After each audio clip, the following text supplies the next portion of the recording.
Good evening, everybody.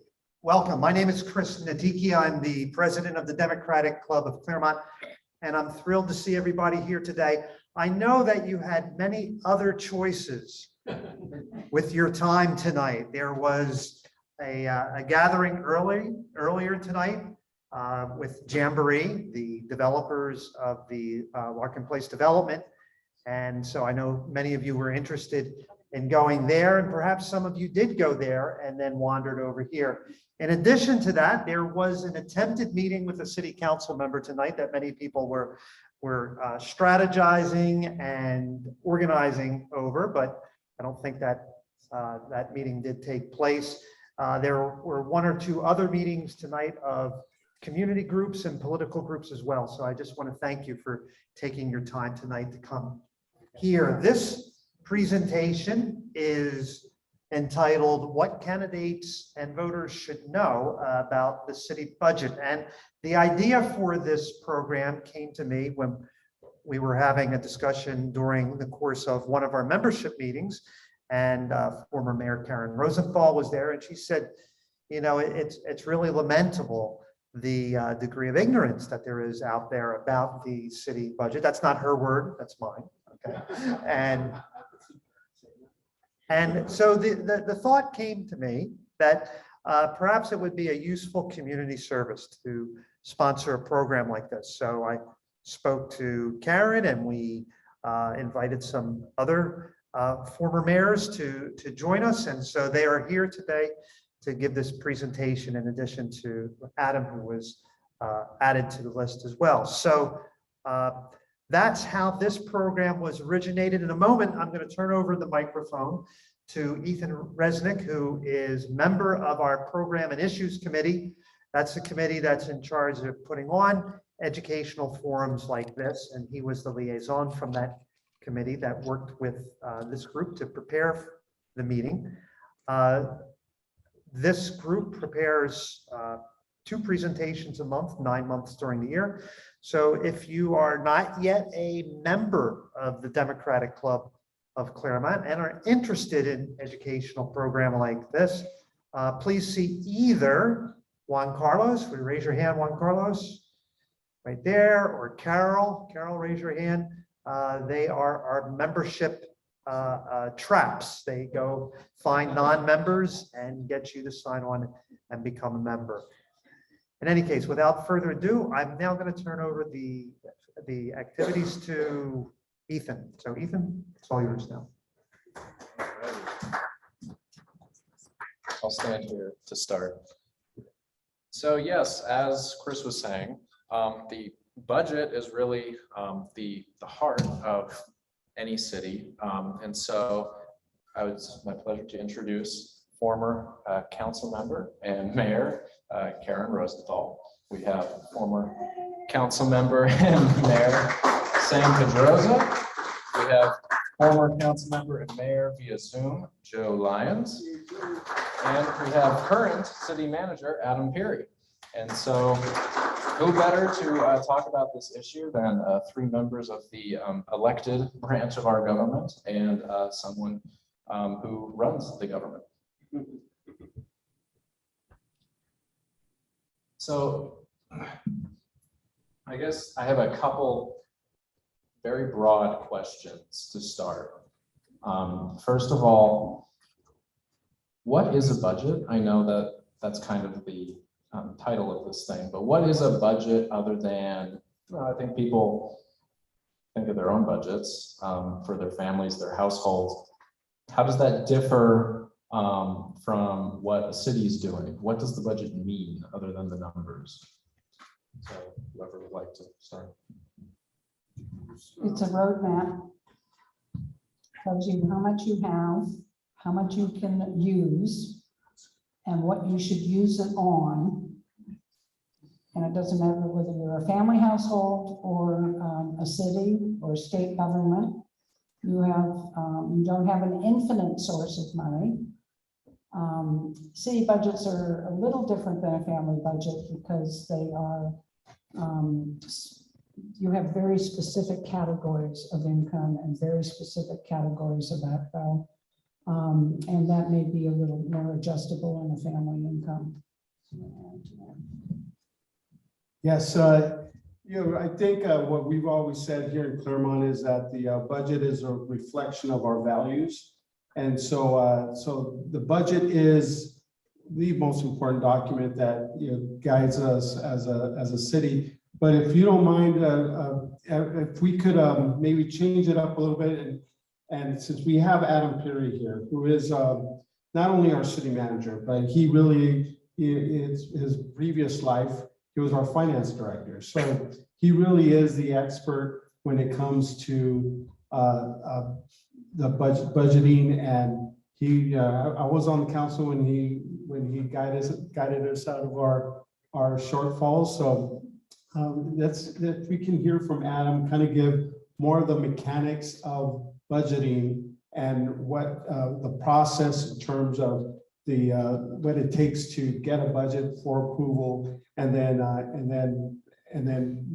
think the has-beens here, Joe, Karen, and myself, could talk a little bit about our observations and how we and how what the questions that we wish we knew when we were candidates, and then the questions that we asked when we were council members. Does that work? Is that okay? Yeah. Sure. Thanks, Sam. Just to answer your question first, Ethan, in my mind, the budget represents what I consider an implementation plan. The way that local governments are structured, the city council is responsible for establishing policy, and staff is responsible for implementing that policy. And the budget is where we allocate the resources for the city to be able to do that. So I really kind of view it as something of a roadmap, but also a means of implementing projects and programs that are consistent with and achieve the policy objectives of the city council. And then just moving on to the mechanics of the budget, we've done it in a number of different ways over the last 19 years that I've been with the city, particularly when it comes to how we've engaged the public to establish the priorities for the budget. And I'll speak specifically about the process that we've just used. We went through a priority setting process with the city council in the first 2 or 3 months of 2022 that was intended to provide direction that was going to inform the development of the city's budget for the next 2 years. In the past, we've done things like community workshops, we've done surveys. This year, we actually used an outside facilitator to go out to the community, do focus groups. They did 3 focus groups with the community, invited people to provide input on what their priorities for the city were, for the foreseeable future. We did another survey that was a little more, where we saw a little more participation than we had in the past. And then we had a priority setting workshop with the city council where the council went through their list of 6 or 7 priorities that they already have, reaffirmed them as kind of overarching priorities for the city. And then the council provided us with about 30 objectives that they wanted us to work on. And these objectives were specific projects and programs that they wanted us to implement over the next couple of years. So we had that direction in about February to kind of move forward with the budget development process. And then shifting from that public process to how we work internally, a lot of the work that we do is work that we have to do. It's work that we do year after year, and that forms the basis for our core services. So we start off by providing enough resources for us to be able to do that. And that's how our staff starts off any budget process, is by taking the level of service that we had in the prior year, getting direction from my office if there are to be any changes in those levels of service. And our goal over the last several years has been to preserve or to expand levels of service, although there have been years when we've had to make reductions. But the initial goal for staff is to develop a budget that preserves existing levels of service, and they request allocations of financial resources to be able to do that. Once we've kind of developed that bare bones kind of core services budget, we start talking about the priorities that the city council has provided and how, how they can fit into the budget, whether they require the allocation of new resources, new funding, whether they are simply a reallocation of staff time. Do we now dedicate X number of hours of a particular staff member's time to a new project or program, or do we figure out what other services we can reduce to be able to accommodate some of the requests for projects and programs moving forward. So concurrent to that, so that's from an operating perspective for city council priorities and objectives that require the operating departments, in the course of doing their day-to-day work to achieve those objectives. We also have a capital improvement program budget. So our budget is a spending plan that includes our day-to-day operations as well as capital improvements that are part of maintaining and enhancing the city's infrastructure. So concurrent to the development of our operating budget, and also in line with the priorities and the objectives that the city council gives us, we look at projects that we can do over the next couple of years using restricted sources of funding in many cases to do street improvements, park improvements, make improvements to our sewer system, and address infrastructure needs. So that process also runs concurrent with the development of our operating budget. And then even internal to that, our finance department, and I had the opportunity to oversee the development of this budget. You have to take a look at the budget and figure out, okay, do we have sufficient resources to achieve all of the objectives that the council is asking us to work on? And our objective is always to make sure that our general fund revenues exceed general fund expenditures for a given year, so that we've got a budget that's balanced that we can present to the city council. And once we've made sure that that's the case for the general fund in particular, but also for the city's other operating funds, we then have a document and a spending plan that we can take to the city council for their adoption.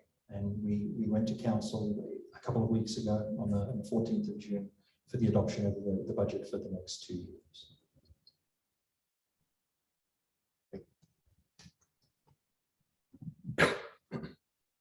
Great. And that was a very good explanation of how the budget is created and what it, the whole process. It can be very complicated, I'm sure, with all of the numbers. But I think Sam brought up a good question earlier, which was that, well, first of all, and I think this is something that the 3 council members in particular should speak on, and I think Joe would be a good person to start with.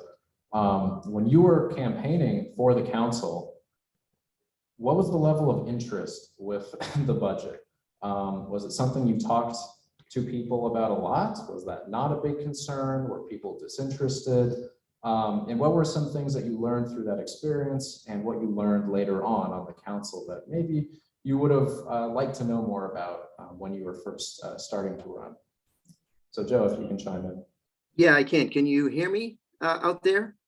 Yes. You can. Okay, thank you. Yeah, and I'll speak up. For me,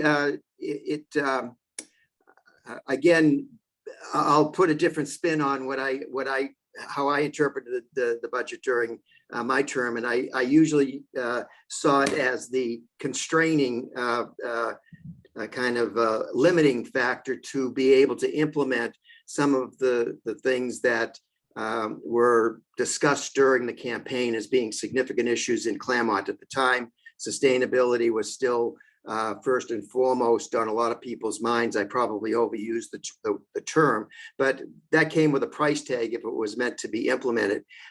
There wasn't much discussion during that period of the budget as I remember it, as direct questioning as to how things were going to be achieved, which is why I think this is a very good kind of educational program for the city to for our club to be engaged in, but that it wasn't a major issue, and my focus was again on issues that were as much demanding of the public to be engaged in as was the city, to fund if possible. So I don't remember being, with the exception of my wife responding that every time I use the word tax as a way of paying for things, she said, please don't use that word again.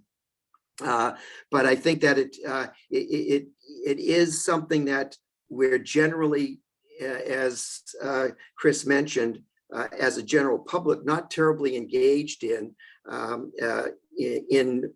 during campaigns. And I don't remember it being a major factor, except to know that there was going to be a price tag to implementing some of the things on the wish list that people who were backing sustainability at both the community level and at the city level would take to implement. But again, I don't remember ever being put on the spot by the issue, except as I put myself out there as a person who believes we have to pay for what we want. And one way of doing that is through the taxes that we collect and impose upon ourselves. We are the limiting factor in how our community grows and develops, and have to be mindful of that, because as you look at the pie chart that is there, much of the budget, as Adam has already explained, is already committed prior to, based on previous decisions and activities of the city. So it isn't as if that whole, whatever it is, $30 million is available to us in any given year. In fact, a very small fraction of it is up for discretionary uses that I think we would all like to see stretch a little bit further than it's possible. So that was my take on at least during my campaigning, what taxation and the issue it really wasn't during the campaign.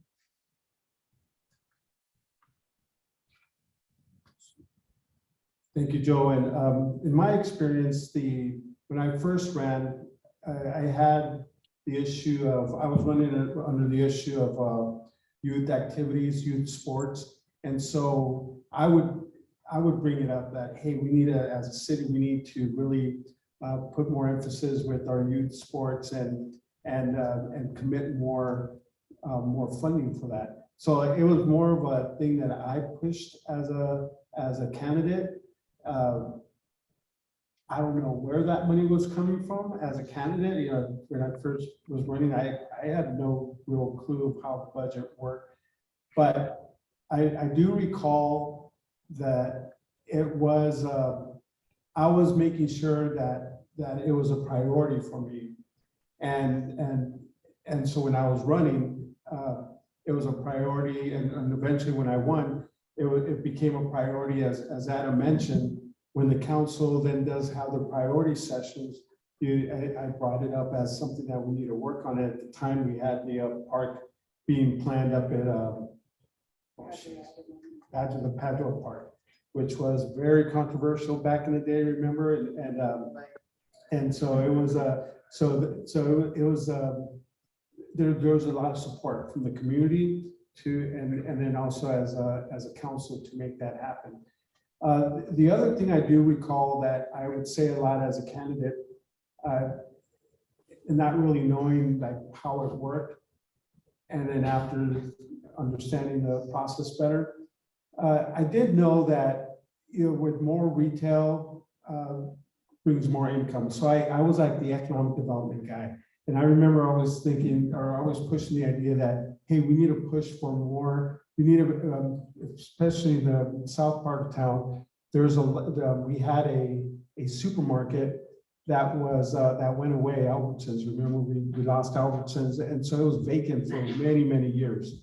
And I was pushing the agenda that, hey, we need to bring in something that's going to bring in revenues. Now I'm thinking, you know, I think at one point there was talk about even putting Staples down there. There's different ideas, but I didn't really understand the concept of sales tax.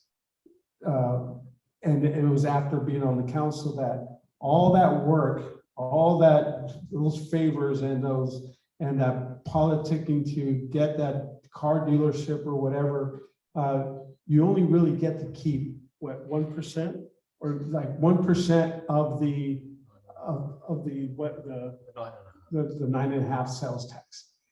And I'm thinking, geez, man, we're selling our soul for that 1%, but it is a significant part of our budget, our revenues. So economic development was a key thing that I know that helped me for the south part of town and throughout the whole city, but it really is there is sacrifice. So, you know, some cities, sometimes even, and I think we even had to make a deal with the dealership to get them in for the long term. You even give them some of the sales tax. They're deals that you make. And again, as a candidate, I didn't really understand that, but it would be important for people who are running to understand those concepts and how that works. And economic development is still an important thing that I think, even in a city like Claremont, even though we're built out, but now we're competing, of course, with housing. So like a good example is, and this would be a really good, I'm sure it's going to be a campaign issue, the Marie Callender's. So Marie Callender's is on a strip of, you know, Foothill Boulevard there that could be income producing, sales tax producing, but it's going to be a housing project. So it's like competing interests. But what does that exactly mean? And I think those are some of their valid government and council issues that need to be weighed. And I think that's where those are some of the things that I remember as a candidate versus once you get on the council. But you know, there are good issues at the time. I'd like you folks to remember that when I was on the council 25 years ago, that was a long time ago. And things have changed, but I appreciate change. I love change in Claremont. There are some people who say, no, don't do anything, don't change Claremont. We like it just the way it is. I can go through 50 years of economic development, political development, housing development, staff development, and talk about how many changes there have been and how it's benefited. If the change is managed properly by the city council, the staff, and regulations emanating from the state or the county, then it can be a good thing. When I was on the council, there were other issues. We had to find a new police chief. Digital equipment wasn't available. We did not use cell phones or computers. When I was on the council, we got our first city issued cell phone, and it was like a flip phone, and no iPads or anything. I got some kind of a desktop computer with like a 12-inch screen. But my family actually had Macs already, and I can remember people at city council saying, why do you need all those computers? Don't spend your money on those computers. I mean, they were just really kind of, when you look back, you say, oh my word, what's going on? And I was also on the council when City Hall was remodeled and the packing house was redone and that whole West Village was redone. Do you remember the complaints about how the village would be decimated and nobody would ever use Rocky's Laundry or whatever, the coffee shops again? But look at, unfortunately, what's his face from Rhino Records complained in today's David Allen column that, oh, this village is just becoming a food court because apparently the Bentley property is being rented by or leased by a restaurant. He didn't say which one, but anyway. But those are changes, and those started back in the 30s or the 40s. But those are the things that I remember. I don't remember particular budget issues other than don't spend your money on computers, they're a waste. Also police department expenses. You know, if you look at the pie charts, you can see the police department takes almost 50% of the budget. Well, I think we have a pretty darn good police department, and you get what you pay for. I mean, if you don't want to pay for the police department, then fine, let's just go see what happens, but,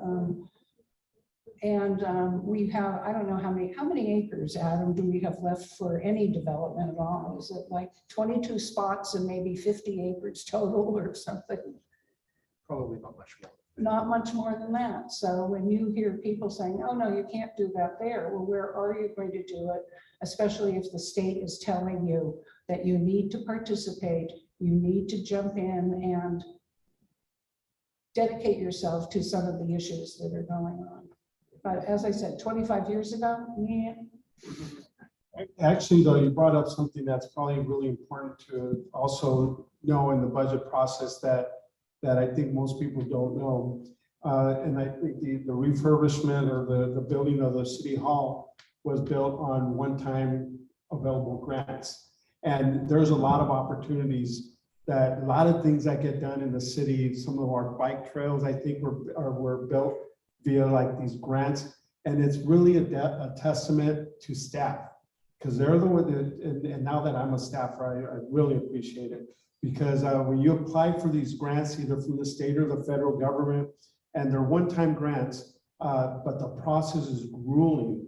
And it's just a whole lot of information. And in some cases, especially with federal money, you'll hear things about strings being attached. And so it's ongoing reporting and audits, and it's a huge staff commitment, and it takes a very capable staff to be able to apply for that. And I think where we've been very fortunate is, especially with our bike stuff, is we've been getting some really neat stuff throughout the city from these grants. But I think if you want to talk about the very creative way that the city hall was built, the North Bridge earthquake. oh, yes, earthquake money, FEMA money. Yeah. Because the upstairs citrus room, which is above the fire department and it still has the brass pole going down, was designated as our community's emergency command center. Even though it was upstairs and the elevator probably wouldn't work if the electricity got cut off and stuff like that. But like at the turn of the century, everybody was up there with everybody thought there was going to be chaos. So computers were set up and it was staffed for that New Year's Eve of 2000, going into 2000. And just, whatever. But yeah, so FEMA money, but a prior city manager did exactly what Sam was talking about. He said, the only way to get things built, whether it's city hall, parks, bike trails, even some of the amenities along First Street, is to use other people's money. That was his mantra, other people's money. And he had a staff member who was dedicated to finding other people's money. Feds, cops, the community-oriented policing system. I mean, everything was using grants, but it does come at a cost. You have to have your own staff manage that money and do all of the contracting and things like that. But, and unfortunately, a lot of that money has dried up. There aren't nearly as many millions of dollars available. So a lot of what you've seen in Claremont was built with other people's money. Maria Tipping is one of our stars too. Yeah, that oh yes. She was able to find a lot of money for some of our trails.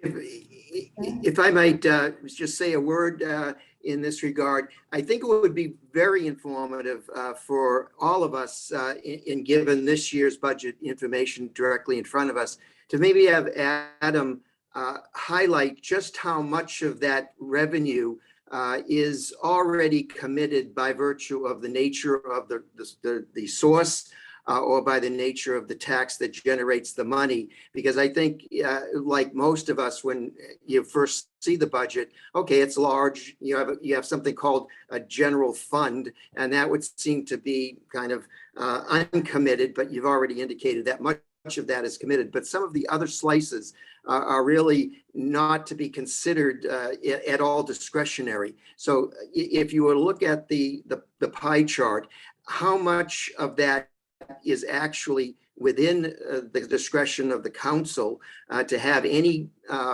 really, I guess, not necessarily legitimate, because I suspect some of it can be moved, but how much of that is pre-committed and how much of it is available, for example, in this year's budget to consider for priority, meeting priorities that might have been set? In other words, what can we play with? Yeah, exactly. You know, Joe raises a good point. So these charts in front of you are our general fund revenues and expenditures. And as Joe mentioned, our general fund is what funds most of the city's core services. It's the fund where the money is the most flexible and the council has the most discretion in terms of what that money can be spent on. In terms of the budget for 22-23, the general fund represents about half of the city's total revenues and expenditures. So that means that we've got about another $30 million in revenues that we receive each year that are considered restricted funding sources. And those restrictions are imposed anywhere from the council level. We've got enterprise funds that are established specifically to account for some of the services that we provide. We've got a transportation, sewer, a sanitation, and a cemetery fund that are supposed to be supported by user fees, and user fee revenues are collected in those funds. So those restrictions are imposed at the council and staff level to properly account for the operations of those funds. A large portion of the remaining revenues are restricted by a higher level of government that makes those funding sources available to the city. We've got a number of county funding sources that are specific to transportation. You know, we've got Proposition A, Proposition C, Measure R, Measure M, that are all transit-related sales tax measures that provide funding to the city, and we can use those for public transit services or for street maintenance, sidewalk maintenance, those kinds of activities. And again, those are externally imposed restrictions that come with those sources of funding. We also have state level levels of funding as well. And again, the biggest one is a state gas tax. That comes from a sales tax on gasoline that we all pay when we fill up our cars. And there are restrictions on the uses of those funds as well. Again, for street maintenance purposes. And we're required to abide by those restrictions when we put our budget together and we expend those funds. That's not to say that there aren't some cities who get creative in the way that they use all of those restricted sources of funding. There's typically an allowance for administrative costs that some cities take advantage of. In Claremont, we typically try and reserve as much of the funding that is for intended primarily for capital purposes for those purposes. So we don't leverage state gas tax funding for administrative costs the way some other cities might. So to the extent that this shell game is possible, we're pretty good about sticking to the intended use of the funding when it comes to developing our budget. Karen. I would be interested in hearing you talk about how you're going to let cannabis be in Claremont.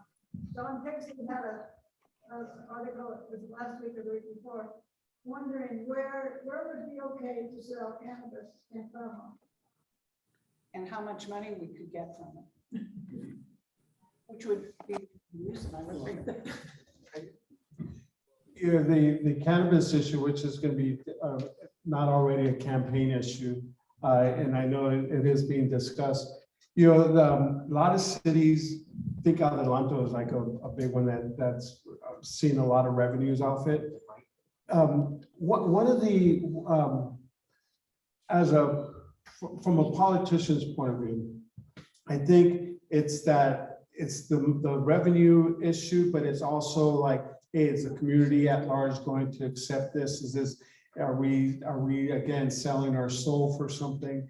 And honestly, I've heard cities that make money off it, but I heard more stories of the candidates making money off it because they're the ones who are getting the contracts or to get the exclusive contracts for certain dispensaries and so.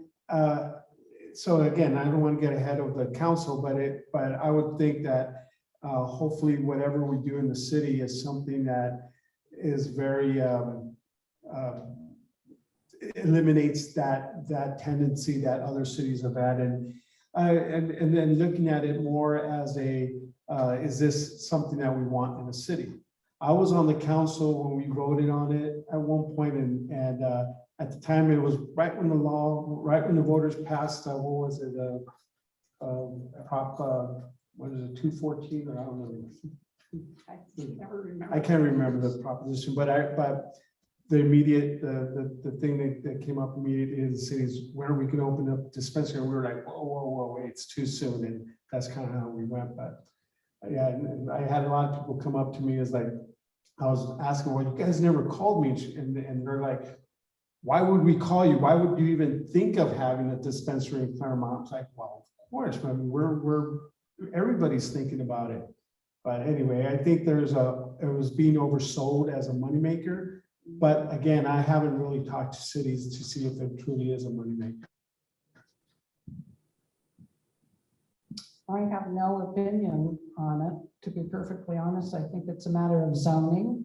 I think it's a matter of intrinsic cost to the city from a public safety, traffic, all of those kinds of considerations whenever you allow any kind of a business into the city.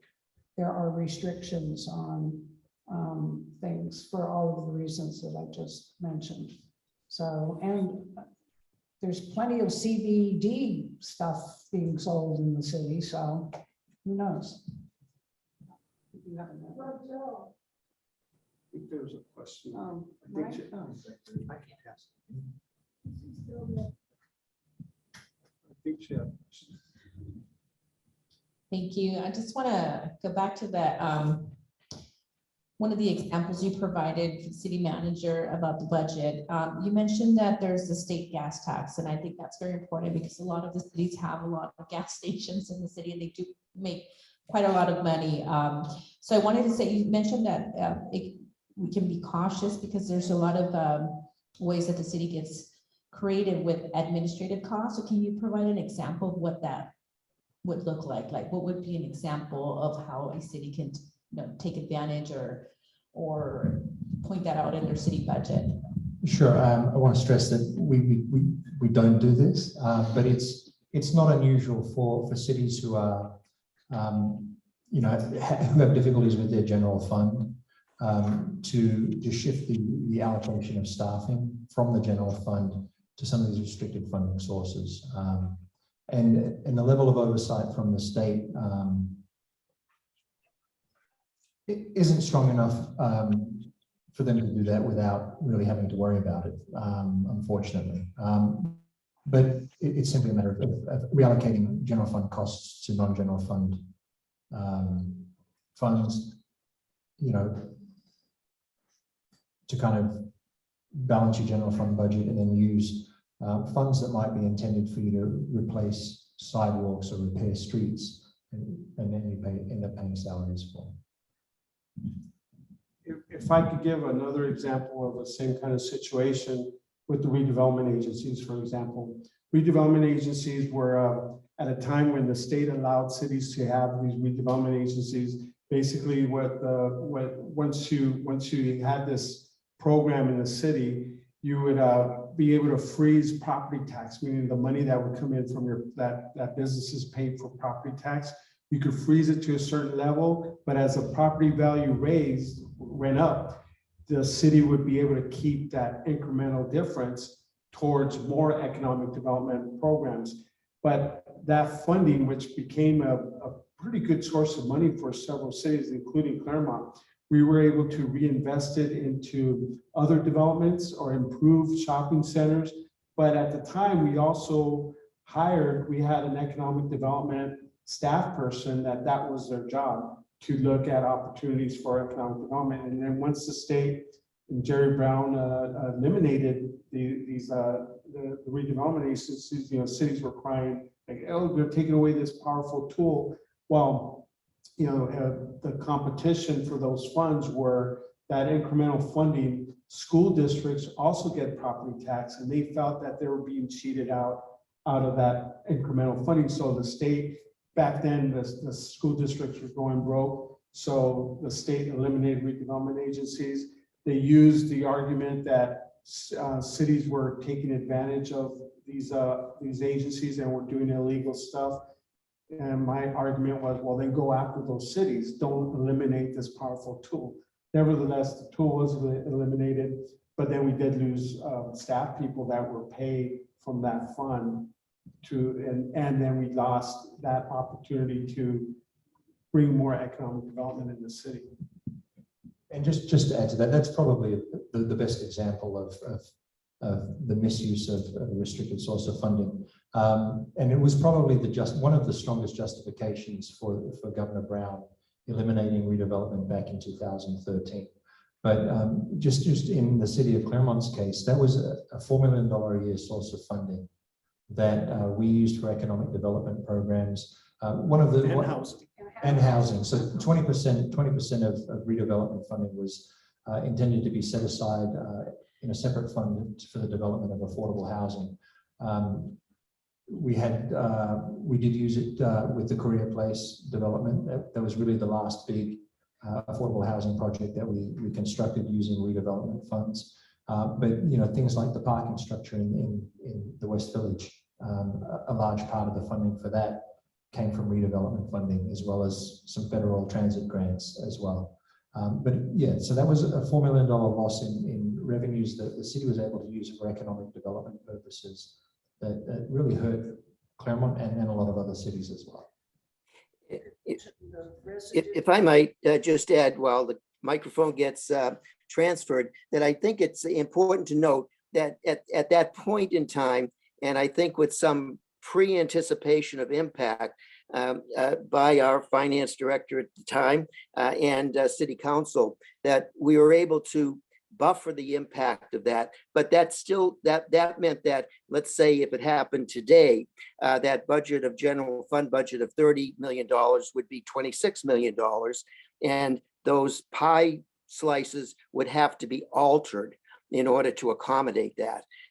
And so I think it's extremely important that people the fixed budget nature of city government's finances has to be appreciated for its constraining characteristics. And as Adam mentioned in the beginning, that you have these already ongoing programs that have established a need and a community expectation that when these hits come about, you're robbing Peter to pay Paul. There isn't any place else to find Peter or Paul but inside the pie chart. And I think that is for candidates to appreciate that. I can remember Sam having the desire to, again, increase the youth activity in the city, requiring resources to do that. My effort at one point was providing money to Sustainable Claremont to do some of the things that the sustainability plan indicated. And I think that those are, again, all had to be found, all those resources had to be found within the available fixed income that could be anticipated. And so as we have seen in the past, that we've attempted to increase that general fund to do and plan for projects that have not necessarily met with public approval, but that means that we don't get to do what we might like to see done. But it clearly, again, the appreciation of the fixed nature of our revenue and the demands placed on and expectations placed on council and in meeting promises made during campaigns, all has to happen within these constraints and the city's willingness and the public's willingness to provide funds for that. And I can just say from a personal perspective that I think we were fortunate when there were these required constrictions in the activities, that there was an anticipation of the impacts that were then, in one regard, not as hard felt by the public as would have perhaps indicated a need to find substitute revenue to supplement that loss, but it was made to be less painful when it occurred. So just a comment on the period of time that I served as on council, that we made it a lot too easy, much too easy on the public to escape the real significance of impacts because we spread them out over 3 or 4 years. So again, a comment, but the take-home lesson that I would hope everyone is we're dealing with a very limited ability to change revenues at this point, but a greater demand for increased services that the public would like to see provided by government, by our own city government. Would you like to ask a question? Just a question about the, just a quick question about, remember there was an issue, is this on?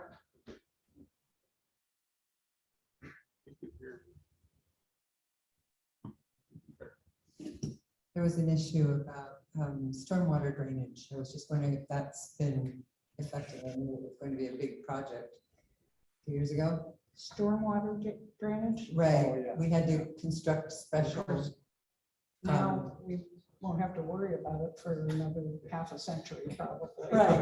Right, I know, but there was some kind of a state Yes, mandate. there was a state law or county law, we had to provide upriver, upstream collection points and cleaning points and try not to let the water go all the way down through these concrete channels all over the county to the ocean. I don't know what the consequences are. Actually, and can I make one comment right before that?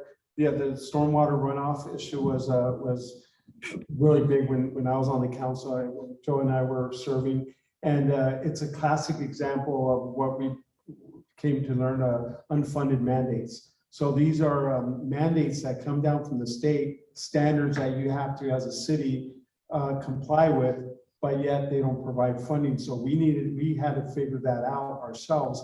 But anyone who serves on the city council for even a short period of time, you end up getting so pissed off at your friends at the state legislature.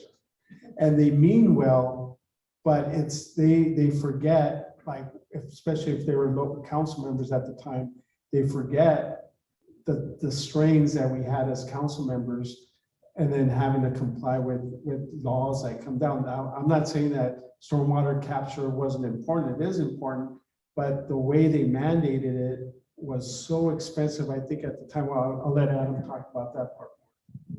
Yeah, there was, so this has been several years now, but there's a county stormwater permit that is the result of some state mandates that the city of Claremont is subject to. And when the mandate came down from the state, the city wasn't in great financial shape. And as Sam mentioned, there was no funding provided by the state for cities to comply with the stormwater permit. So we were looking at, $500,000 in costs each year to comply with the stormwater permit when it first happened. And we worked to incorporate it into our budget. Fortunately, the mandate was so severe that there weren't a lot of cities that were in compliance at the beginning, and it took cities a long time to work towards compliance. So our costs kind of ramped up a little bit from the beginning. And it wasn't until probably 2 to 3 years ago that a funding source did become available. There was a county measure W that was approved. It is a parcel tax based on square footage that provides for the city of Claremont just under $600,000 a year, and we can use that towards our permit compliance activities. It's also supposed to be used for constructing infrastructure that allows for the infiltration of stormwater into the water table. And yeah, Foothill Boulevard is another example of a project that included infrastructure installations that allowed us to comply with that stormwater permit. But it is a big expense to the city. We use about $170,000 a year in Measure W to fund previous compliance activities, and that's the limit. We're allowed to use 30% of our annual allocation towards activities we were already performing. And then there's about another $130,000 in general fund costs. So we spend about $300,000 a year right now on stormwater permit compliance. Something interesting with Measure W, and we were all in support of it, but they had an event, the county had an event, a new way to capture that tax. And what they did is they used satellite imaging on properties, on all our properties, to see how permeable your properties are. And depending on your permeability, that's how they base the tax that you get on your property tax bill. And you'll see this, I forget how they name it on the bill, but it's a stormwater capture, something with stormwater, and that's how they charge you. And of course, when you see your property tax bill, you think, oh, damn city, they're spending too much money, but they line it. They outline it very clearly who's getting that tax. And I think now they even put the phone number or website so that you could go directly to them, which, helps our cities. But city, by the way, how much does our city get from property tax? 1%? So of the 1% that residents pay in the general property tax levy, the city gets about 11.5% of that. The other agencies that receive the larger shares in the city are the school district and the county of Los Angeles. But it's a big part of the pie. Yeah. If I might ask, again, clarification on that, so that those dollars that come in for stormwater capture and reclamation comes in under a tax that money's provided that can only be used for that purpose. And so do we have to supplement that with any general fund money, again, making concessions or making commitments from other areas, or does it, or is that completely our obligation is what we're reimbursed for?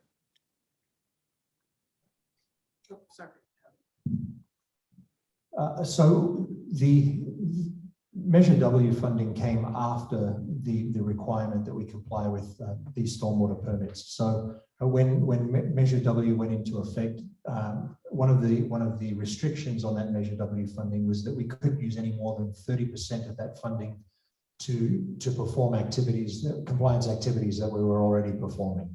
So that means that, of the approximately $600,000 that we receive a year, we can use about $170,000 for compliance activities. So that requires that we use general fund money to make up the difference. Yes. A year. So again, I think those are the kinds of distinction that candidates have to know when these dollars come in for mandates that are not completely funded, that in fact, we make it up from the general fund, and occasionally, again, that general fund gets stretched to the limit and requiring alterations be made in other programs. So again, important information for the public to know that they come at a cost, even though we're reimbursed, but that candidates need to know that these are the things that as you take your office, you sit and have to make decisions over who's going to be cut. Okay, thank you. Yeah, I have a question. You mentioned stormwater, and there's not going to be much stormwater. We understand that. And that because of climate change, water is going to be an issue. And you mentioned maintaining sewers and stuff. Is there some kind of sewage reclamation plant in Claremont that could use the water from the sewage to maybe water trees of Claremont? Sam used to work for the sanitation district, so he might know the answer to that. As soon as you flush that toilet, you no longer own it. And I used to work for the sanitation districts, and that's the interpretation they had. Now, the colleges had a plan. I think Dick Haskell was part of the putting together a plan that, so just to back up a little bit. So when from the pipe, the wastewater that comes out of from your toilet or your sinks to the street, you own it. That's your pipe. That's the homeowner's pipe. From the street to the main sewer line is the city's. And then the main sewer line is owned by the county sanitation districts. But their interpretation is as soon as you flush it, it goes to their system, and the sanitation districts, by the way, they reclaim most of it. They turn it, they wastewater, by the way, is mostly water. So they're able to separate it at a wastewater or at a water reclamation plant. It's exactly what it sounds like. They're reclaiming the water out of the sewage, and the water is used as recycled water. So you see a lot of parks that are built with or using reclaimed water, but mainly it's the south side. We're too north for that. So we never had that opportunity to get that recycled water pumped all the way up here because it's too expensive to pump the water. So the colleges had an idea to just capture the water within the colleges, treat it, and then use it for themselves. But the sanitation district said, no, it's our water. And the argument is that you need that water to transport the other stuff that's inside the sewage. Otherwise, you'll see more clogs and stuff. It's a battle worth fighting, but it's one of those like, who's gonna take it to court and who's gonna fight for that? But I could go on and on about water wars here in the city of Claremont. I will say that it was a top priority at one point, and the voters even voted to tax themselves or bond to buy a system. Ultimately, it didn't come out, but it's an example of when Adam was talking about priorities in the city and the council, that was clearly a priority from the community, from the council. And when we had our priorities discussion session and input from the public, they were at that time, yes, we need the water, we need to take over the water system. So we had all hands on deck to go after the water system. We used the discretionary funding that we did have towards paying more for attorneys and studies and all that stuff. And it cost a lot of money. And ultimately it didn't happen. But I don't know, Adam could tell us that bond is still out there, that's voter approved. So I don't know, maybe now that there's no water, maybe the water company is cheaper these days. Sam, if the city in this area here if the city could have a reclamation plant and take water, they could pump it into the hills during the day using solar panels to feed, to run the pumps. And then at night, they could take the water from up in the hills and generate electricity while it's coming back down. No, I think solar panels are the answer to that, not using water. I want to make a comment about this. I think that during this climatological challenge that we're facing, a lot of people have realized how much water was lost from their properties during their irrigation or whatever. You see it running down the gutters and everything. Anytime you water your own property, hopefully you're watering it so that you are not recirculating, but trying to get that water to go back into the local water table. I happen to have a gravel front yard and a gravel backyard and a gravel orchard and all of that. And we hand water the trees and nothing, not even one drop gets off the property. So we know that it's just going down locally. And that is a solution in other cities, local cisterns as part of the street so that the rainwater runoff went into the local cisterns, all kinds of things. But one of my experiences was on the planning commission, and all these houses north of Baseline were being built. One of the things that the planning commission had to check and staff had to check on was whether there was cross lot drainage. In other words, every single property up there, if it rained, the water had to have some way of draining from the top of the property all the way down to the southwest corner, not the southeast corner, the southwest corner, in order for it to get into the storm capture system, in order to get it into LA Harbor.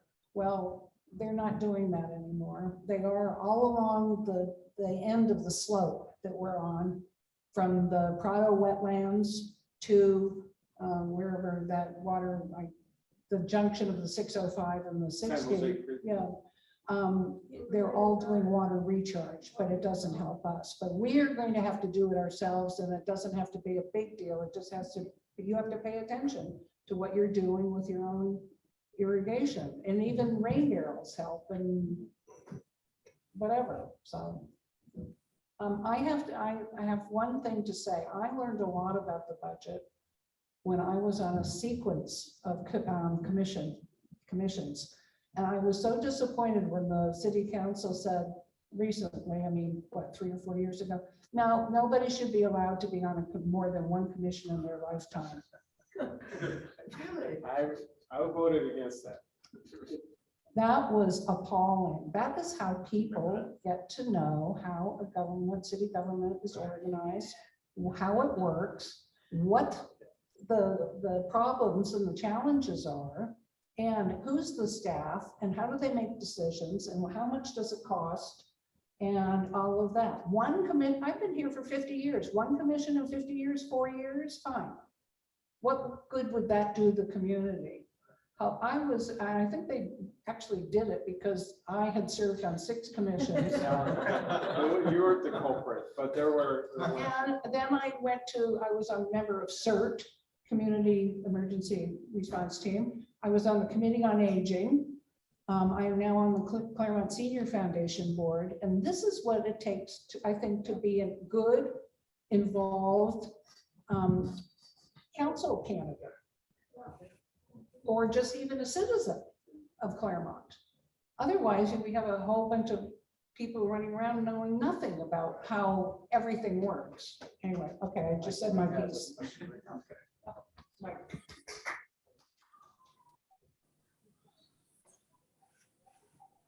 There we go.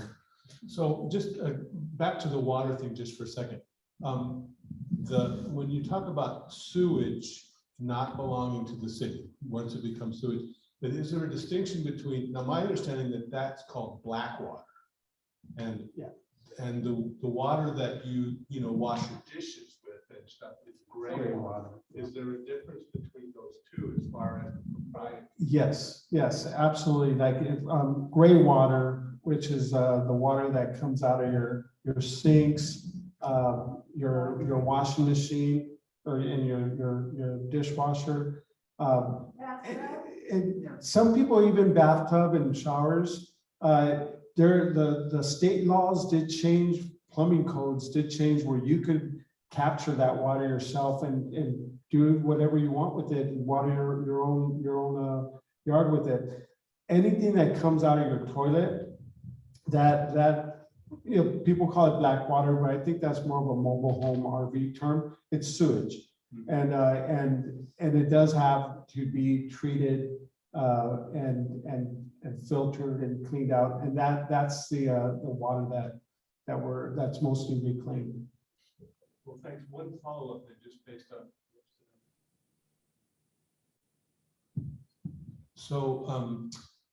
So it sounds like the gray water recapture is up to the homeowner. Sure. Yeah. Is there something part of housing codes where future housing would require gray water capture? I haven't heard of any mandates or like anything with new construction. I haven't heard of that. Like even what's easier are the rain barrels that you could capture the runoff from your roof. And again, that's not mandated, but a lot of people do buy rain barrels and are able to capture that, which is kind of, you could buy the barrels at Lowe's and create that, but none of that is mandated at this point. But we're in a new era of these longer term droughts that maybe it could be something that gets changed up. Off the roof, that's a different. source. Right, no, that's runoff. That would be straight runoff. But you're right, gray water, mandating or making sure that it could be diverted in new housing projects, definitely is something that can be done. But again, right now it's not being mandated, and I haven't heard of anyone going that far. But things do change. There's a house on Harvard Avenue that has converted their laundry to gray water, but it's right next to an outside wall. And instead of going into the sewer, it just goes to, I think, some kind of like a little reservoir or something, and they're using it to water their vegetable garden. I will add real quick that working at the sanitation districts are the amount of sewage water that comes in is very low. And you would think that the increase in population and that we would have, that the sewage water would be pretty steady if not growing. No, it's at an all-time low. Why? Waterless urinals, the toilets use a lot less water. So all those things and all the water conservation that's happening indoors means less recycled water. It's a good problem, but it just means that we're distributing the water differently. Sam, I just wanted to mention about the detergents you use make a difference if you're going to use gray water. You have clean flowers. No, they just, you don't want to. Think there's a question? Yes, sir. I wanted to ask about American Rescue Plan funding. How has that affected the budgeting, right? At least lately, and do you have any examples even from Claremont or maybe not from Claremont where cities, like the word was used earlier by Jack, like creative, like ways to use? No, except a lot of it is restricted. Yeah. I'll have Adam answer it, but that's an excellent question. The COVID money.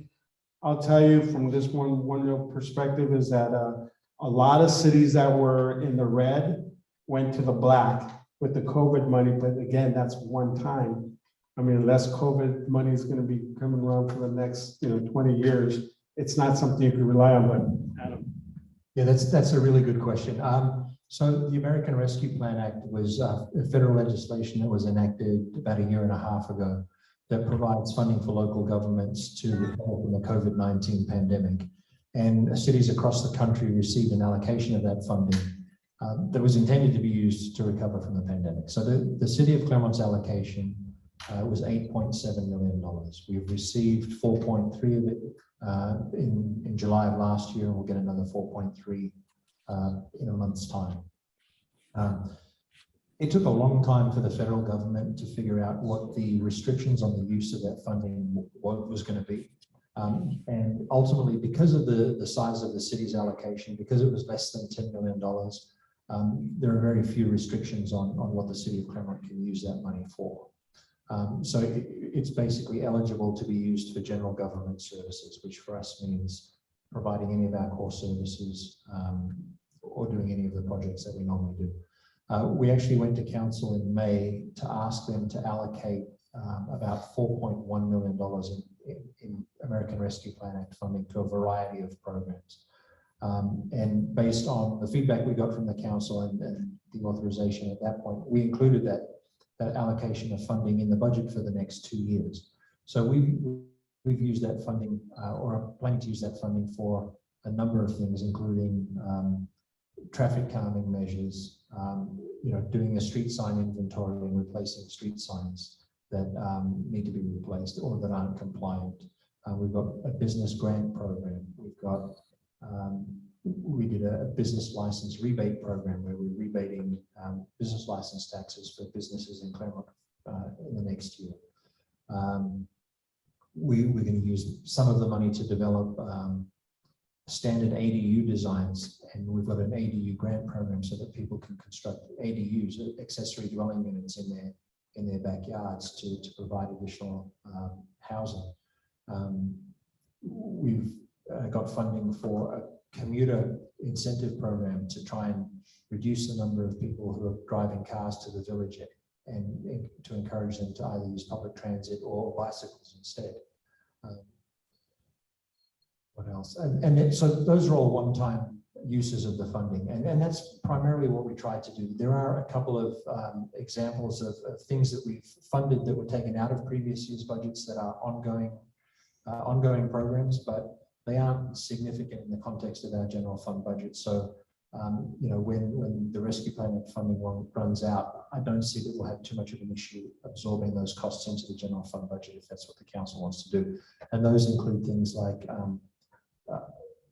funding our community-based organization program. It's a grant program that we provide funding to nonprofits in Claremont to provide services to the community. We have a homeless services program that we funded using Rescue Plan Act funding for the next 2 years. And then one of the other things that we did, we have had for about the last year what's called a psychiatric assessment care team, or PACT. That is a team of mental health professionals that works with our police department to respond to non-violent mental health crises. Because of an insurance issue that Tri-City Mental Health, who provides the employees on that team, the city agreed to fund half the cost of that program. So we've used American Rescue Plan Act funding to fund that as well. I think that's it. And then also some infrastructure improvements. There are some technology improvements that we need to make in our police department. We need to replace the dispatch consoles because of some changes in the radio system. We've got emergency radios that we'll be replacing. And then we're going to do an assessment of some of the technology that we use citywide to see how we can improve it and make access to information more accessible to the community. One of the things we'll do is update the city website so that it's more intuitive and provides a better source of information to the community. So we allocated $4.1 million. We've got some funding that we still need to allocate, and we'll be coming back to council at some point in the future to allocate the rest of that money. That was another, sorry, follow-up question. For any money that's not allocated from the ARP, would you have to return it? And that doesn't seem like you're planning to not have leftover money. I would hate to have to return any of the money, but so the rules on the funding is that we have to obligate it, or decide how we're going to spend it by the end of December 2024, and it has to all be spent by December of 2026. So if at that point it's not all expended, we would have to return it to the federal government. And if I might just add to that, and I think it's extremely important when we're looking at these one-time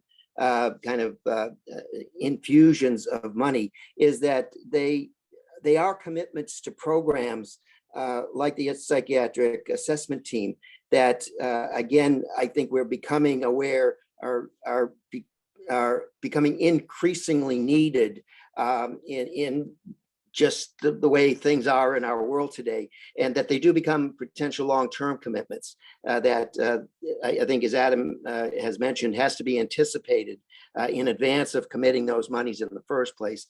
And that I think these are forward-looking, community-controlled efforts to better the quality of life in our community that are being funded essentially by, we'll say, this certainly wasn't a gift, but it was certainly an infusion of money that we can't anticipate coming. But we need to anticipate perhaps funding continuously in the future, and that those are our obligations that we can anticipate. And I know no one likes to hear the word tax, and we're not here to promote any specific tax, but that is our, I like to remind people that if we're going to be put aside beside business as a model for running government, then we have to realize that businesses can issue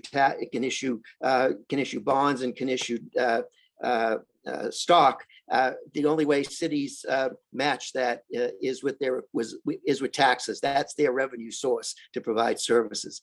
And so that it's as a business model, we're not given the ability to kind of freely do what the business model allows businesses to do. And we just have to, I think, realize that, and as candidates for office, know that what we would like to see sometimes requires the putting that pressure on the public to pay for what it wants, and in this case, anticipate perhaps paying for something that I am sure will benefit the community as it has been shown to benefit already to date. So just again, thinking about the future of Claremont and thinking about responsibilities in addition to participation, but participating in a different way, and that is paying for those services that will improve the quality of life in Claremont. So another, just a plug for that T word that we kind of avoid at all costs. Okay. But you read my mind, so you say about like the PACT funding, for example, psychiatric needs. Once that's gone, like what's gonna happen? Those are very important services that can prevent a officer involved shooting or something like that.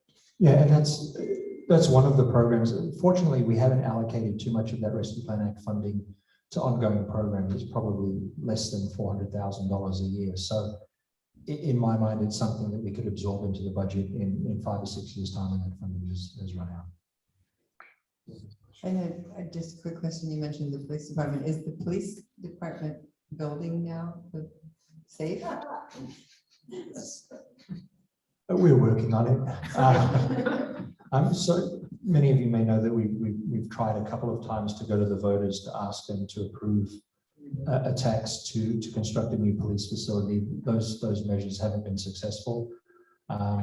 So we've looked at the immediate needs relative to safety in the facility to address those, and we have. There are probably still some seismic and safety improvements that still need to be made, and we're working on an assessment to figure out the scope of work that will be required to correct that. And that's in large part why we haven't allocated all of the American Rescue Plan Act funding. There may be an opportunity to use some of that funding to do more extensive improvements to the police station to address all of the seismic concerns that we have. So that's kind of why we've held off on allocating all of that funding. Well, 2 questions. One question is about the community development portion of the pie there. You were describing the process where the community gives input and that the output was responsive to that input. So can you describe, say, how that expenditure wound up at 3.7 as opposed to, say, 3.8 or 3.6 as a result of the community input? It just seems like a vague connection. And I don't mean to single out that portion. It could be any portion of the expenditure pie. Yeah, that's as good a portion of the general fund as any. Our community development department is responsible for building, planning, engineering, and code enforcement activities. Much of those activities are ongoing year-to-year activities that we have to perform. So a significant part of that cost is responding to those day-to-day needs. The budget that we have for next year does include some direction from the City Council. One of the important issues that some of our residents have been very vocal about over the last few months has been traffic safety.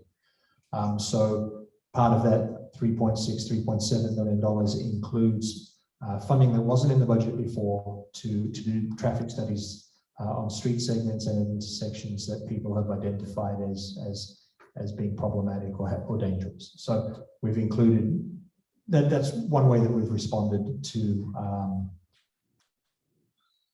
priorities. And then there's also funding in not necessarily the community development department's general fund budget, but that ADU program, the development of ADU designs and the development of the commuter rebate program are also in the community development department budget in the next couple of years as a result of feedback from the community and also from the council. Can I add something? And most of those expenditures are mostly staff costs, right? I know, consultant costs, yeah.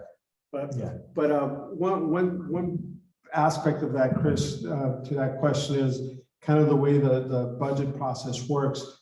Each department submits like what it's going to cost for them to operate their division. In this case, you talk about community services, right?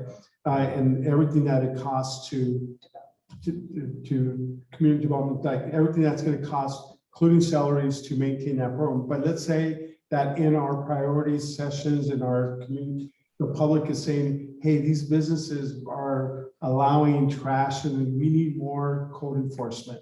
And then we relay that to the city manager. We need another code enforcement officer, right? We need to find another $100,000 or whatever cost for a code enforcement officer to put in that budget, but that's how it gets up to that number.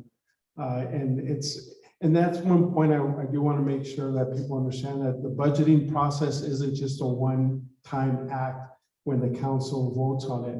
It's almost like a year-long process, from like when we're campaigning and the stuff we're hearing from the community, from the meetings, and even at council meetings, when the public comment, when people are like talking about one issue all the time. And so that develops into like, okay, how is this going to be reflected in the budget? And the budget is the culmination of that vision for the city.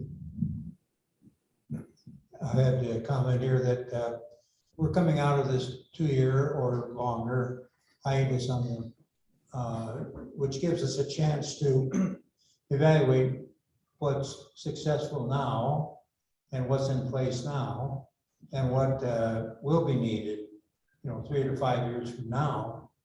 And what was particularly good were things like the Wilderness Park and the care of trees and a method of managing the water for trees and the Foothill Boulevard, and those are all successful things. So in the future, I foresee some problems in some areas, and I think you with your experience have others. One is the ADU, the auxiliary unit. The first thing that sees me occur here is a stucco building with flat walls and no windows, and you're down to the minimum lot line, and there's no imagination.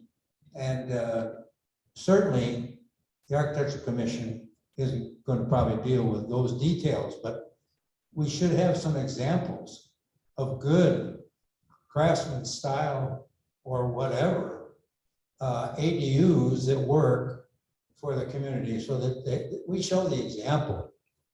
I mean, so for the next 3 to 5 years, we'll probably have change of thinking. Values will be more, and maybe working at home, and all those things are coming up now which weren't there 3 years ago.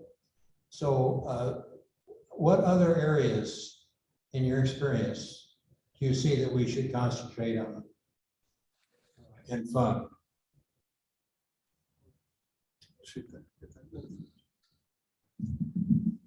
Walking around my neighborhood, just on 11th and Oxford, if you know where to look, you would be surprised at the number of ADUs that are in this neighborhood and that have been there for quite a while. And they observe all of the regulations, the building generally, I think, have all been built according to a permit. And there's one in particular, the Grills on the little cottage at the corner of 8th and Berkeley. And it's absolutely stunning. It is not very large, but it has the parking, it has the charm, it has the landscaping, and there are lots of examples around town. The city is planning on developing a bunch of architectural plans, I don't know, maybe 3 or 4, that people can come in and say, oh, I want that in my backyard. That way the cost goes down.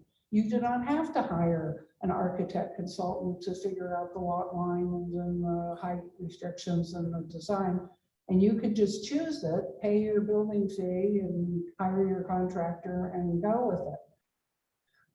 I think that it's definitely possible. And there are all kinds of ADU. There are probably 4 or 5 on every block in this whole, from Foothill to First Street and College to Mountain or Town Avenue. And so it can be done, but that's just an example. I think we'll have other, the L line, the gold line is 50% complete, but that doesn't include Claremont yet. I was hoping when it first started that I would get to ride on it, but it doesn't look like I'm going to get to ride on it. I do take my vitamins, but oh my God, these things take forever. And so, I mean, public transit needs to improve, more housing, or else the state will say, oh, you're still short 1,700 units, go build a 20-story apartment building over on Claremont Boulevard in the pit or something. I mean, these are all challenges, and water. We have no idea what our climate is going to do for us. So, I mean, that's going to be huge. I have one comment to make, though. I brought some information related to the budget, because our budget does not pay for this except for a small proportion, which Adam told me was about $15,000 in CBO money, community-based organization. Tri-City Mental Health Services is Claremont's mental health service agency, along with Laverne and Pomona. They serve 200 of the combined population is 220,000 people. They have a budget of almost $30 million a year. And it is available to every single one of us who live in Claremont or Pomona or Laverne. And most people don't have a clue. I've heard people get up in city council meetings and say, what's the city doing about teenage mental health issues? And, you know, well, ask the school district. Have you heard of Tri-City? Never heard of them. I mean, but they get their money. Tri-City, I was on the board for a while. Tri-City and Berkeley are the only areas in California that are considered to be counties. The MHSA money comes from the millionaires in the state. If you declare over $1 million in income, 1% of that, your taxes goes to fund mental health services in the state of California, county by county. Every county treats it differently, and we're not part of LA County. We're very fortunate to be just Laverne, Pomona, and Claremont. And that is something that really is budget alleviating. If we had to provide our own mental health services, or can you imagine being in the county mental health service, having to go to downtown LA or East Los Angeles to their facilities for treatment? And so I'm very proud of what Tri-City has been doing, and I think more people need to know about it, and what a relief it is to the city of Claremont. And to your question, I definitely see mental health becoming a much bigger issue, and how it involves our other departments in the city. One of the fortunate things about Claremont, that not every community, not every city practices is a 2-year budget. So 2-year budget allows us to have some confidence, and we know we could see into the next year with the 2-year budget. So we have the confidence that the revenues that are coming in and the expenditures that we're putting out are going to maintain at what we expect for 2 years. That's a pretty confident move, and it's, again, to our staff's credit. But in the things that are happening that I think that are gonna come up, like mental health issues, but even our employees, and that's a big part of. And I'm going to start kind of like putting in my wrap up comments into this question, because I think it's important to know, both as future candidates, but also as involved residents who, you know, just by being here today. And anyone who goes to any budget meeting, you're already like, 10 times more informed than our regular resident. And it's so important to know these things. And so your time here, you'll understand. I started losing my train of thought here, but with our employees, when you're looking at the budget, there's typically 2 types of ways that the council member takes a look. We have a council member that I served with. I can't remember if you served with them. His big thing was live within your means. Remember that? We live within your means. That was his mantra. Meaning that you can only pay for the things, you can only pay for as much as the revenues come in. So any raises, any increases, anything out of the question. We're not going to do that. Live within your means.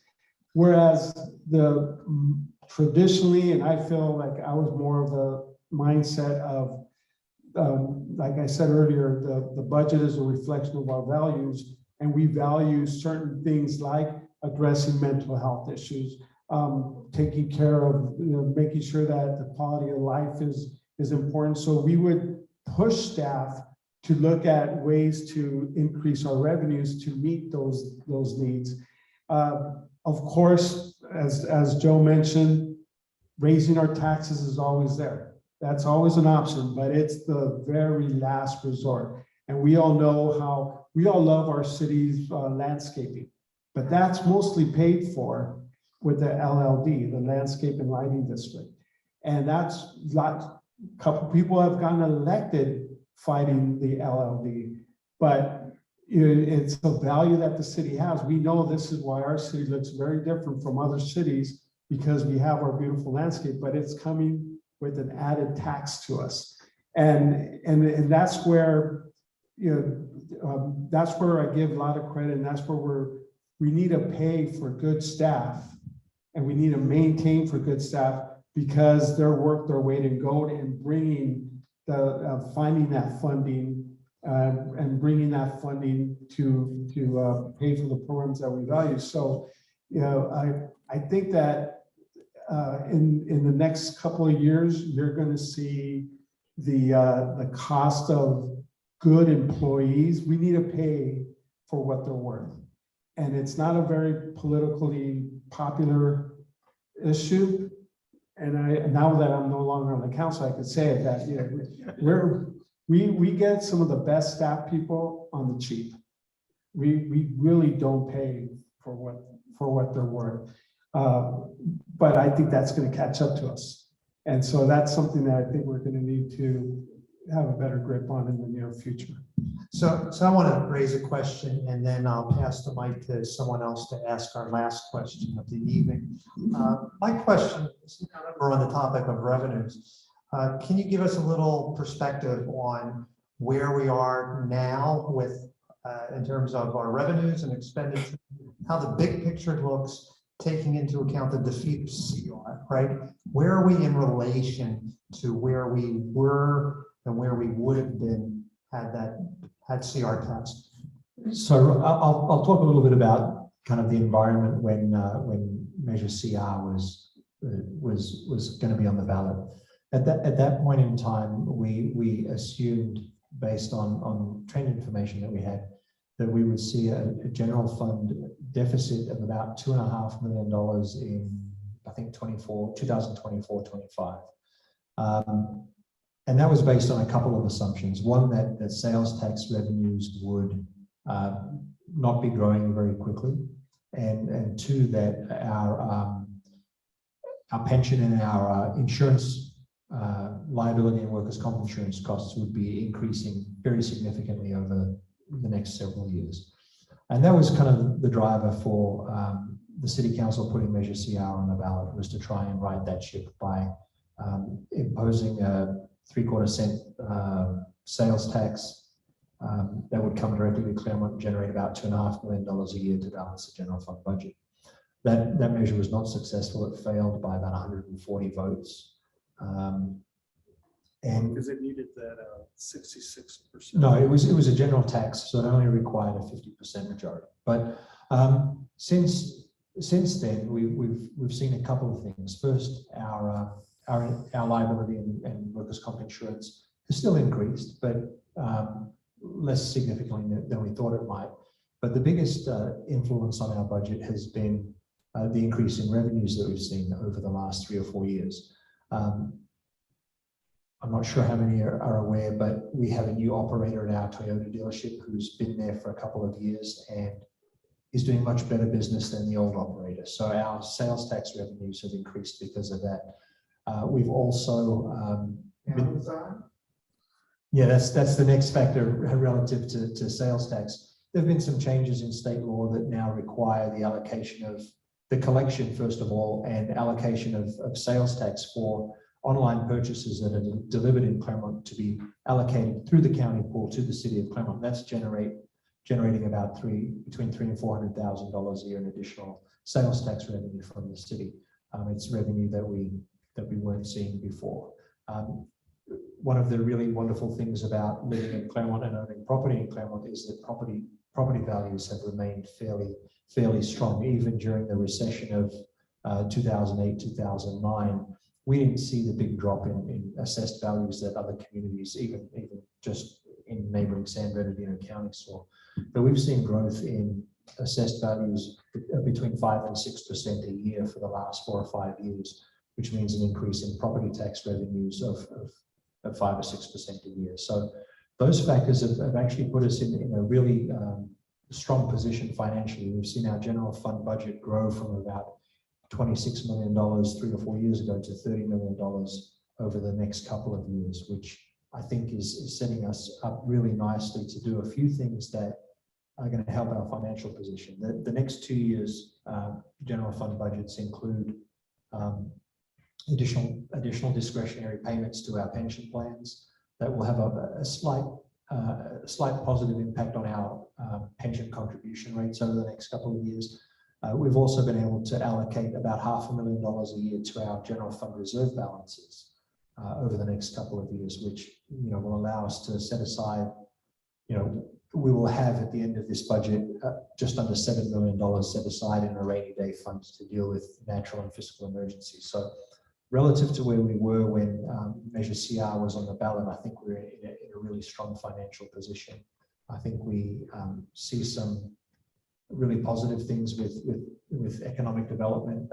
One of the things that's not included in the budget but will have a positive impact is the opening of a new Mazda dealership that should be happening any day now. That should generate a significant amount of sales tax as well. So we're starting to see the recovery from the pandemic that's increased sales tax as well. So I think generally we see all of our major sources of general fund revenue really strengthening. Super, thank you. I'll pass the mic off to one last person for a question. How much did the cleanup cost after the January 21st storm? $615,000. And where does it come from? So we had a declared emergency. We were one of 3 cities locally that declared emergencies, which make us eligible for reimbursement by the California Office of Emergency Services. It'll be a long time if we even get that reimbursement for the $615,000 that we've spent. We took money out of our general fund reserve, but committed to replenishing it as soon as this fiscal year is over, and then we have a surplus. Thank you.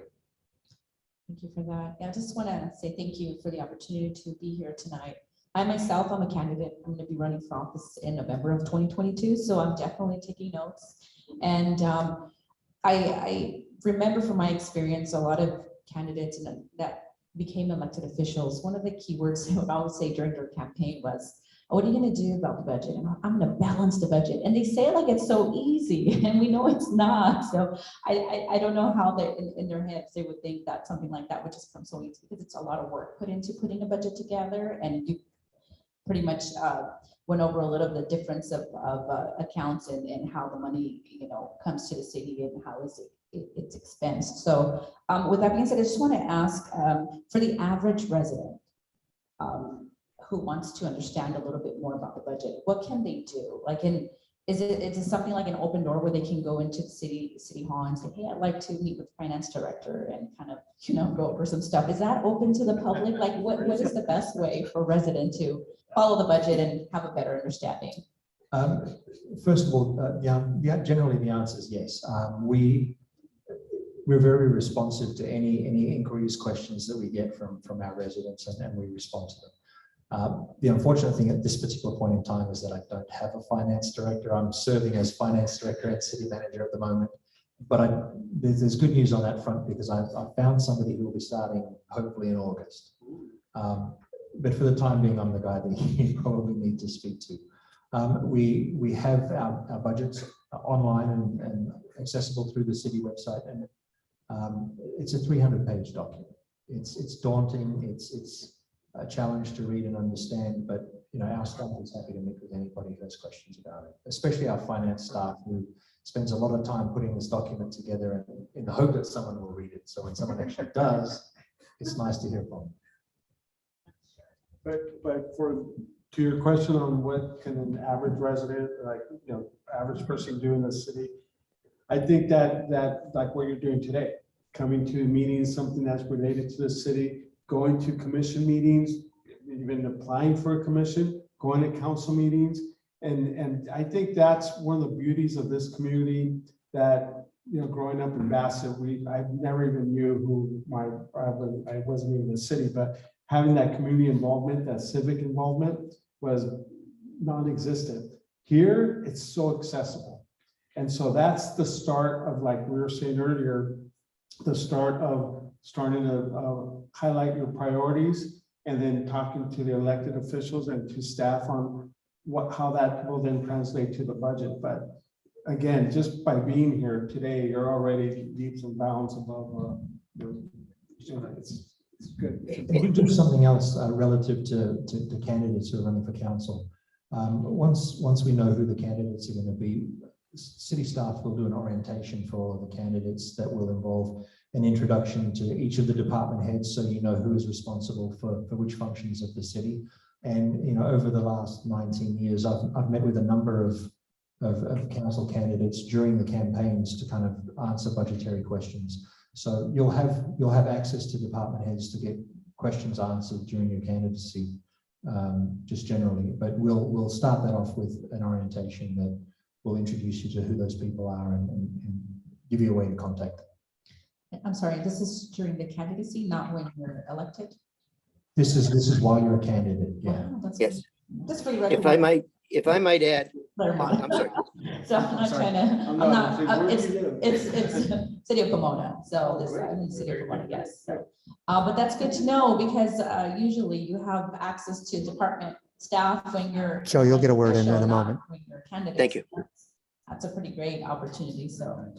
I think Joe wanted. So Joe wants a word in. Joe, go ahead. Yeah, and I think for Claremont residents who don't get as deeply involved as a candidate does, and then if elected, knee deep in all of this, that Claremont is one known for its high level of public participation. And what Adam was referencing, during the candidacy and during the election cycle itself, being invited to learn about the city before you have to sit in a position of responsibility is also something I think is maybe unique to Claremont, but certainly beneficial to those who ultimately do sit in the seat of decision making. But I did want to say that two things about what Sam mentioned. That is, the 2-year cycle does allow for a year of implementation based on the previous year's anticipation of a completed 2-year cycle, and a year of anticipating and making adjustments for the next cycle. And I think that is certainly takes a lot of pressure off of having to make decisions in a very short period of time near the end of the budget process, and knowing that year of implementation plus a year of anticipation is really helpful in the long term. And the other is, I think that as the city moves forward, I certainly would like to see that challenge that we all seem to think is somewhere in the distance, that we all are kind of hoping someone else does for us, and that is anticipating for the changes that are bound to come because of climate change, and that we are knee deep in them already, but still kind of waiting for someone else to take the lead. That if we can take the lead, these are places where we can have local control over our destiny, much like the affordable housing issues, that if we engage the issue rather than feel like we're being imposed upon, that we get to determine what the quality of that outcome is. And so I think all of those mandates that no one likes having forced on them can be turned into challenges. And we live in a city with a level of both educational attainment and commitment that I have always advocated for, that being an integral part of our kind of planning for the future. And I would like to see those kinds of lines of demarcation further blurred so that we can take advantage of that and again, be proactive rather than reactive And again, although it caught everybody by surprise, that a weather event would have been so disruptive, it is nonetheless perhaps our signal that maybe it's time to start thinking with respect to that issue 5 and 10 years ahead, rather than just the 2-year cycle that we plan for that actually expends dollars. So again, the city will be what we make it. I think we're fortunate to have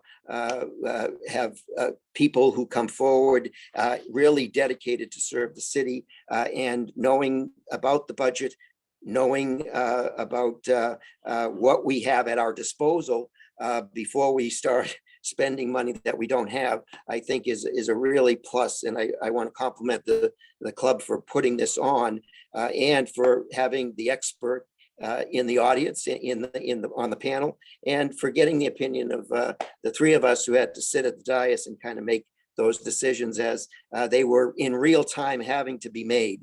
And I again appreciate the club for doing this and for having the opportunity to kind of participate in it. So thank you. And again, the more informed we are, the better we are at electing officials, electing people who can better represent us at the dais. So thank you.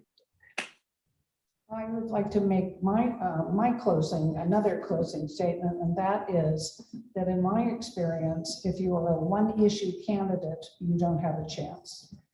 And that may be one issue, maybe about the budget and how you balance it. It is already balanced. It's been balanced. It's a 2-year balanced budget, and it will be as long as Adam is there. Yeah, and by law, it does have to be balanced. But there are so many things going on in Claremont that have just developed in relatively recent years. The senior master plan, which led to the development of the senior services that are ongoing in Claremont. The youth master plan, which led to the skate park, and the YAC, the Youth Activity Center. And I mean, there are just so many programs in town that affect everybody in town. Shouldn't be pitting neighborhood against neighborhood or now district versus district. Candidates should be, I'm a candidate from border to border and edge to edge. I just happen to live in District 1 or 2 or 3 or 4. And that is what is really good for a town the size of Claremont. It's absolutely absurd for a town the size of Claremont to have a council districts. That's my piece. And to echo what Karen was saying about the candidates who come out and say we're going to balance the budget or I'm going to cut waste. Well, find me where in the budget it says waste so that we could cut it.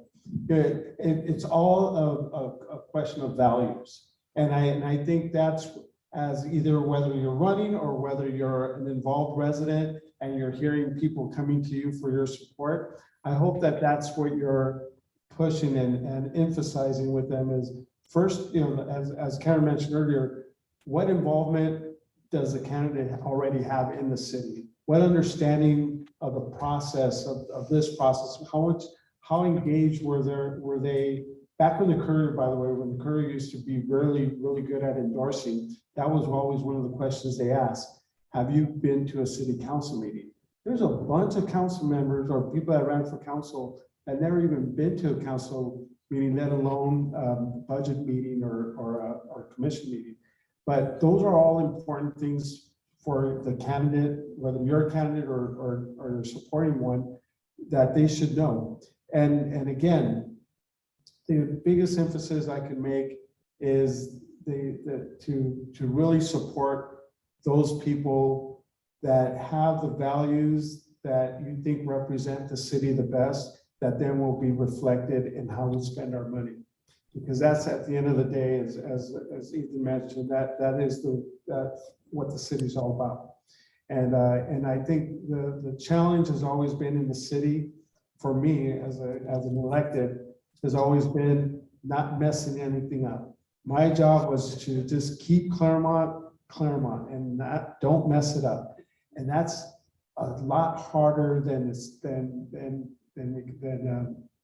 I could say it, because Claremont is a very unique place and it takes a lot of work. It takes a lot of we have the smartest people in the world that live in the city, and they remind you that they're the smartest people in the world. So it's one of those things that we got to maintain that. And again, the budget is the culmination of all those values that we represent. So again, thank you for taking the time to